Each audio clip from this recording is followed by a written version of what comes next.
يا كحك العيد يا احنا يا بسكويت يا احنا. بصوا يا ولاد الجمال، يا ولاد على الكحك بتاعي يا ولاد. حاجه كده فاخر ومن الاخر، حاجه تحفه، ريحه وطعم ونقشه وكله زي الفل. بس هو حاجه واحده بس اللي المشكله عندي، ان انا ايدي اتحرقت بس من السمن.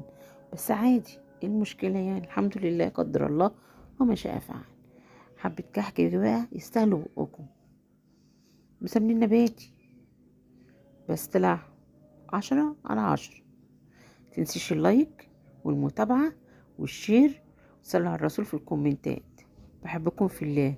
بالله عليكي ما تطلعي من الفيديو غير لما تعملي لايك للفيديو وتشيريه من عندك. بصوا يا ولاد الجمال، بصوا قلب الكحكة، حاجة كده تحفة، طعم وريحة جنان، زي بتوع أهل زمان بالظبط، زي أيام أمي والأمهات الحلوة الجميلة. بصوا بصوا يا ولاد الجمال، بصوا